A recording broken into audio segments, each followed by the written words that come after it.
kelas 7 shift 2 dengan NIM 186220184, Prodi Akuntansi Fakultas Ekonomi dan Bisnis Universitas Muhammadiyah Tangerang. Di sini saya akan menyampaikan review jurnal dari jurnal yang berjudul Pengaruh Environmental Performance, Corporate Image, Corporate Social Performance terhadap Ekonomi Performance dengan Kompetitif Advance sebagai pemoderasi. Langsung saja kita ke pembahasan yang pertama. Yang pertama, apakah yang menjadi motivasi, research gap, atau fenomena yang sedang terjadi sehingga memicu penelitian ini dilakukan? Motivasi atau isunya adalah pembangunan ekonomi di Indonesia saat ini mengarah kepada industrialisasi. Namun, peningkatan jumlah industri di Indonesia kontradiktif dengan kinerja ekonomi manufaktur Indonesia yang menurun. Untuk research gap-nya, tekanan untuk menaikkan jual kian kuat seiring depresiasi rupiah terhadap dolar Amerika Serikat yang berkepanjangan. Yang ketiga, fenomenanya. Kinerja industri manufaktur Indonesia sepanjang 2015 ini sangat jeblok. Kritik untuk poin research gap-nya yang kurang mendalam pada pembahasannya. Namun untuk poin motivasi dan juga fenomenanya sudah dijelaskan dengan sangat cukup jelas. Yang kedua, artikel utama dalam penelitian ini. Yang pertama ada peningkatan environmental performance. Performance adalah sumber informasi penting agar perusahaan dapat mencapai tingkat produksi yang efisien. Yang kedua ada corporate image, kesan terhadap suatu organisasi yang dibentuk berdasarkan pengetahuan dan pengalaman. Yang ketiga ada corporate social performance, prinsip tanggung jawab sosial, merespon sosial dan kebijakan-kebijakan program-program dan penampakan hasil seperti hubungan sosial perusahaan atau ekuitas. Yang keempat ada competitive advance, persatuan yang kuat antara keunggulan perusahaan dan efektivitas organisasi dalam menanggapi perubahan lingkungan. Kritik, tidak ada kritik untuk poin ini. Penulis sudah cukup jelas menjelaskan artikel-artikel yang menjadi referensi pada penelitian ini. Kemudian yang ketiga, apa yang menjadi kebaruan atau novelty dari penelitian ini? Dalam penelitian ini, kinerja ekonomi diukur dengan return saham. Return saham adalah tingkat pengembalian yang diperoleh investor baik keuntungan atau kerugian dari aktivitas investasi dan dapat menjadikan bahan pertimbangan dalam membeli serta mempertahankan saham. Untuk kritiknya, tidak ada kritik untuk poin ini, sudah cukup jelas dalam novelty-nya. Kemudian apa research question atau rumusan masalah dari penelitian ini? Yang pertama, apakah corporate social performance berpengaruh terhadap economic performance? Apakah corporate image berpengaruh terhadap economic performance? Apa environmental performance berpengaruh terhadap ekonomi performance? Apakah competitive advance berpengaruh terhadap ekonomi performance? Untuk kritiknya, penelitian ini tidak menjelaskan perumusan masalah. Perumusan masalah itu hanya dijelaskan secara tersirat implisit. Seharusnya kan perumusan masalah itu dijelaskan dan disajikan agar reviewer dengan mudah mengetahui perumusan masalah yang akan diteliti. Lalu apa tujuan penelitian ini?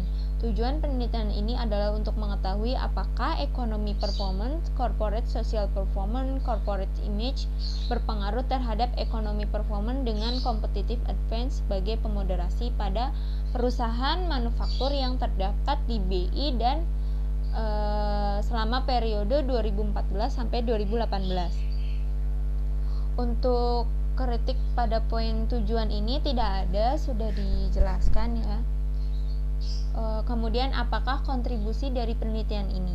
Dalam penelitian ini berfokus pada hubungan antara pengaruh dari ekonomi performance, environmental performance, corporate image yang berpengaruh pada corporate social performance, dan competitive advance. Peran ekonomi performance, corporate social performance, corporate image yang berpengaruh terhadap ekonomi performance dengan competitive advance. Untuk kritik terhadap kontribusinya, Peneliti hanya menjelaskan kontribusi secara general, seharusnya kontribusinya disampaikan lebih spesifik lagi. 7. Apakah grand teori yang digunakan dalam penelitian ini? Yang pertama ada teori stewardship, yaitu teori yang berdasarkan psikologi dan sosiologi serta berasal dari pemikiran akuntansi manajemen. Kemudian ada teori akuntansi positif yang dikemukakan dengan tujuan untuk menguraikan dan menjelaskan bagaimana proses akuntansi dari awal hingga masa yang sekarang. Kemudian ada teori legitimasi, yaitu teori yang menyatakan bahwa organisasi atau perusahaan secara berkesinambungan harus memastikan apakah mereka telah beroperasi di dalam norma-norma yang dijunjung di masyarakat. Kritik untuk poin ini karena peneliti sudah menjelaskan berbagai macam teori yang berhubungan dengan penelitian, jadi sudah cukup jelas. 8. Keterkaitan grand teori yang digunakan dengan penelitian yang dilakukan. Yang pertama, grand teori stewardship. Keterkaitan teori ini dengan ekonomi performance di dalam penelitian ini yaitu perilaku steward yang kolektif, sebab steward berpedoman pada perilaku tersebut agar tujuan organisasi dapat dicapai. Teori akuntansi positif atau positive accounting theory, keterkaitan teori akuntansi positifnya yaitu terletak pada variabel corporate social performance, yaitu pada laporan tanggung jawab sosial perusahaan. Untuk keterkaitan dengan teori legitimasi yaitu terletak pada environmental performance, yaitu adanya kontrak sosial yang terjadi antara perusahaan dan masyarakat.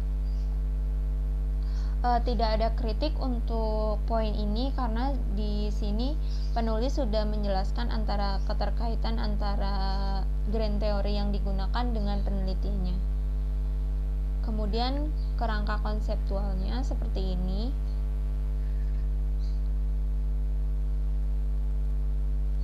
Yang selanjutnya hipotesis penelitian. Di sini terdapat 7 hipotesis penelitian.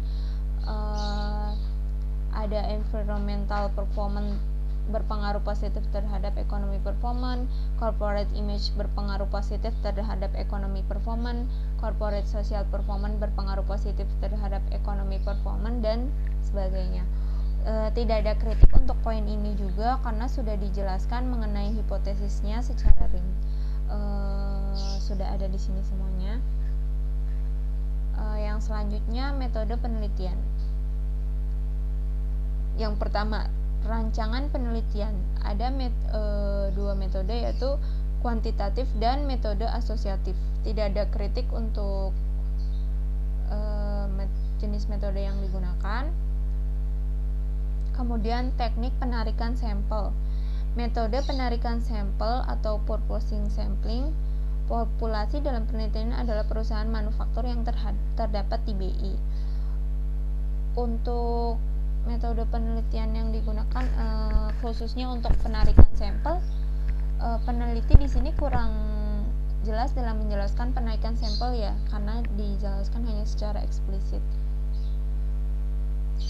Yang selanjutnya uji analisis. Penelitian ini menggunakan 11 perusahaan yang terdapat di BI yang periode 2014 sampai 2018. Peneliti sudah jelas menampilkan unit analisis tapi secara implisit. Untuk jenis datanya juga masih secara implisit. Untuk uji kelayakan model di sini menggunakan Microsoft Excel dan FViews versi 9. Peneliti kurang jelas dalam menjelaskan uji kelayakan modelnya. Untuk mode analisis data, tabel yang ditampilkan adalah menggunakan tabel analisis statistik deskriptif. Berikut persamaan regresinya. Untuk kritiknya, penelitian sudah menampilkan persamaan regresi dalam penelitiannya. Persamaan regresi di atas merupakan saran yang coba disampaikan oleh reviewer. Untuk pembahasan hasil penelitian, statistik deskriptif digunakan untuk mengetahui karakteristik data hasil uji kelayakan model. Pemilihan model estimasi yang telah dilakukan melalui uji Chow, uji Hausman, dan uji Lagrange multiplier. Apakah kesimpulan, keterbatasan, dan implikasi dari penelitiannya? Kesimpulannya, studi dari hasil penelitian ini membuktikan bahwa environmental performance, corporate image, dan corporate social performance yang secara bersama-sama mempunyai pengaruh berbeda-beda terhadap ekonomi performance dengan competitive advantage. Untuk kritiknya tidak ada kritik karena sudah cukup jelas. Untuk keterbatasannya, yang pertama ada periode peneliti relatif masih singkat, hanya 5 tahun, sampel perusahaan yang diambil relatif sedikit, penggunaan variabel independen masih sedikit yaitu hanya 5 variabel, minimnya pengetahuan penulis mengenai program pengolahan EVUs sehingga menghambat keberlangsungan penelitian. Dalam penelitian ini kurangnya mendapat referensi dari penelitian terdahulu. Untuk kritik, peneliti sudah cukup menjelaskan dengan jelas dan lengkap mengenai keterbatasan dalam penelitian ini. Sekian review jurnal dari saya, kurang lebihnya mohon maaf. Terima kasih. Wassalamualaikum warahmatullahi wabarakatuh.